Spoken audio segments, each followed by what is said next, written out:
With us now is Daniel Kaniewski. He's the Deputy Administrator for Resilience at FEMA. He joins us now from FEMA's headquarters in Washington.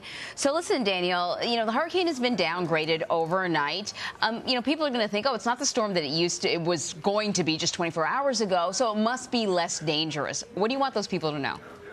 Yeah, I wouldn't use the term downgraded.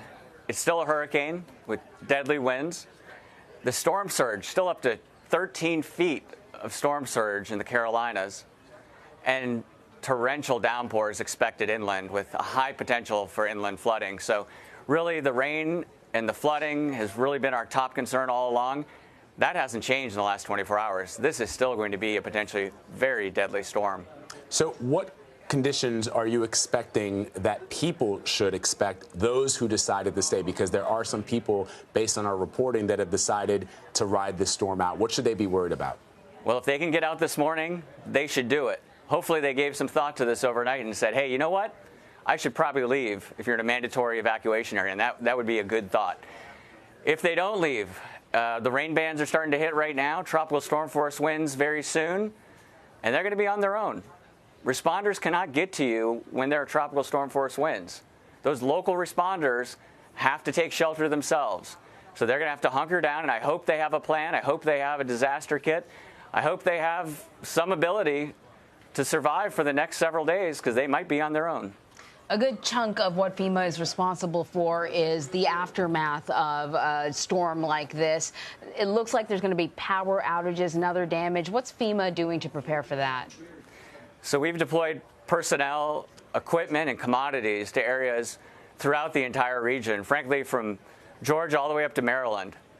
And those resources, those personnel are going to be ready to respond as soon as they possibly can after the tropical storm force winds subside. So we are ready to go. State and local officials that we've been talking to are ready to go. But everybody needs to take their own personal preparedness actions right now, because if you're waiting for those responders, you're taking your life into your own hands.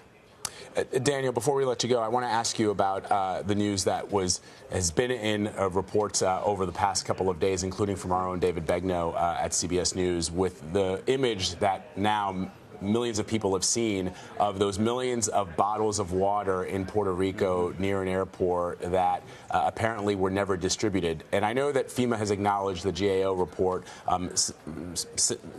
saying that, in fact, that there were some issues, that there were some failures in the support that the United States government gave to Puerto Rico. But what do you now know about what those bottles, who those bottles were intended for, why they're still sitting there in the hot sun? Yeah, I saw those same images and asked the same questions that David asked. Frankly, I was concerned that those bottles of water were not used in the response phase. But as it turns out, I have an update for you. So as water started turning on the island, the island's water system started going on, the demand for bottled water went down. And you'd predict that. Well, we had too many bottles of water on hand. Those were excess bottles of water that were not needed following the response phase. So in January, FEMA, we transferred those to the location that you see. And in April, we turned those over to the government of Puerto Rico to distribute as they saw fit. So we moved them there, and it was for a good reason. It was to save federal taxpayer dollars. It was quite expensive to store following the response phase until we moved them in January. So I think we moved them in the best interest of the taxpayer dollar. And again, these were not bottles of water that were requested. The demand had been reduced at that point in the response because, quite frankly, the water started coming back on to Puerto Rico. So, Daniel, you mentioned taxpayers' dollars. The other thing that we had sort of learned over the past few days is that millions of dollars that were supposed to be part of FEMA's budget had been diverted to border security and into housing people who have come across the border illegally. It seems like FEMA would need every dollar that it is allotted. Should people be concerned about the funding for, clearly an organization that is badly in need as we see worse and worse storms coming our way? Yeah, so to clarify, that was regarding our operating budget. It has nothing to do with our disaster response fund. The DRF, that disaster response fund, is what funds our response to disasters, including Florence. That's what funds the folks you see behind me. That's what you see funding our operations on the ground, the disaster relief fund. That story has nothing to do with those disaster relief funds. All right.